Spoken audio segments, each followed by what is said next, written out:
6 വർഷത്തോളം റഹ്മാൻ ആ വീട്ടിൽ വെറുമൊരു നിഴൽ മാത്രമായിരുന്നു. പ്രവാസ ജീവിതം അവസാനിപ്പിച്ച് നാട്ടിൽ തുടങ്ങിയ വലിയൊരു ഇലക്ട്രിക്കൽ കോൺട്രാക്ടിംഗ് ബിസിനസ് പങ്കാളിയുടെ ചതി കാരണം തകർന്നടിഞ്ഞതോടെയാണ് റഹ്മാന്റെ ജീവിതം മാറിമറിഞ്ഞത്.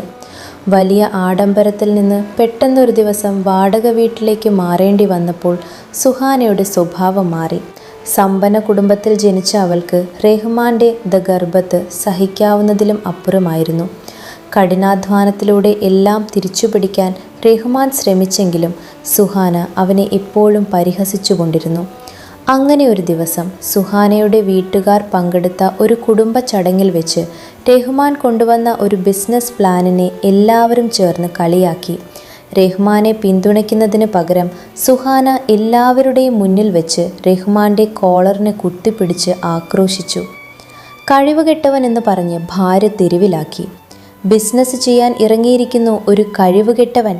നിന്റെ ഈ ദരിദ്രരൂപം കണ്ട് എൻ്റെ കുടുംബത്തിന് മുന്നിൽ എനിക്ക് തലയുയർത്താൻ പറ്റുന്നില്ല. ഇറങ്ങിപ്പോടാ എൻ്റെ വീട്ടിൽ നിന്ന്. നീയൊക്കെ തെരുവിൽ കിടക്കേണ്ടവനാണ്. അവളുടെ വാക്കുകൾ റഹ്മാന്റെ നെഞ്ചിൽ ആണി അടിച്ചടിച്ചു കയറുന്നത് പോലെയായിരുന്നു. തൻ്റെ ആത്മാഭിമാനം തകർന്ന ആ നിമിഷം റഹ്മാൻ തിരിച്ച് ഒന്നും പറയാതെ ആ പെയ്ത മഴയത്തേക്ക് ഇറങ്ങി നടന്നു. അന്ന് രാത്രി റെയിൽവേ സ്റ്റേഷനിലെ തണുത്ത ബെഞ്ചിൽ കിടക്കുമ്പോൾ റഹ്മാൻ ഒരു പ്രതിജ്ഞയെടുത്തു. ഇനി വിജയിച്ചിട്ടേ ഈ നഗരത്തിലേക്ക് തിരിച്ചു വരും. നിശബ്ദമായ പോരാട്ടവും വളർച്ചയും റഹ്മാൻ പിന്നീട് ആ നഗരത്തിൽ ഒരിടത്തുമുണ്ടായിരുന്നില്ല. സുഹാന അയച്ച വിവാഹമോചന നോട്ടീസിൽ ഒപ്പിട്ടു കൊടുക്കുമ്പോഴും അവൻ്റെ കണ്ണുകളിൽ കണ്ണീരിന് പകരം ലക്ഷ്യബോധത്തിൻ്റെ തീപ്പൊരിയായിരുന്നു. അവൻ നേരെ പോയത് മെട്രോ നഗരങ്ങളിലേക്കാണ്. അവിടെ ചെറിയൊരു ഇലക്ട്രിക്കൽ ആൻഡ് മെയിൻ്റനൻസ് ഏജൻസി തുടങ്ങി. രാത്രിയെന്നോ പകലെന്നോ ഇല്ലാതെ അവൻ അധ്വാനിച്ചു.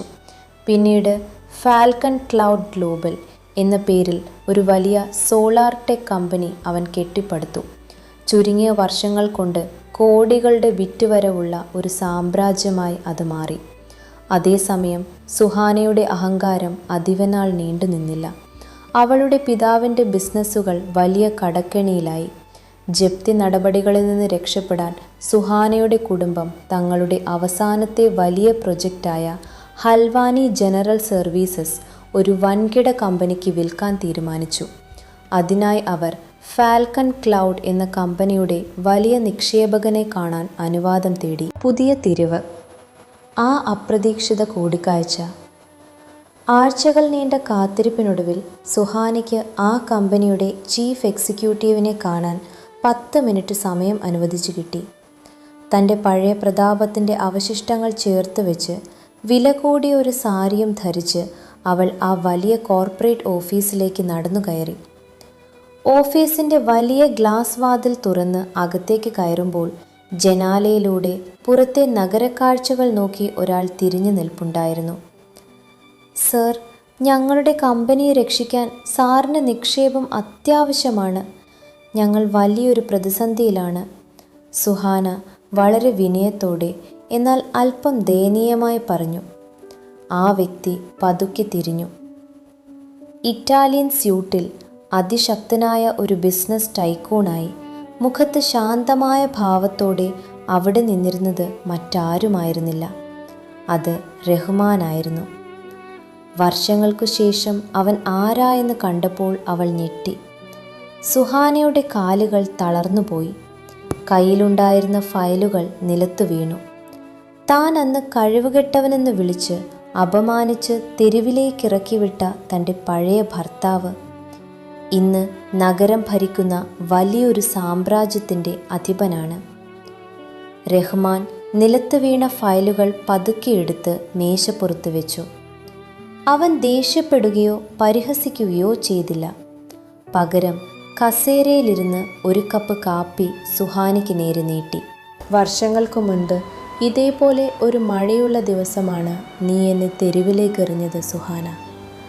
അന്ന് നീ തന്ന ആ അപമാനമാണ് എന്നെ ഈ കസേരയിലെത്തിച്ചത്. അതുകൊണ്ട് നിന്നോടെനിക്ക് ദേഷ്യമില്ല, റഹ്മാൻ ശാന്തമായി പറഞ്ഞു.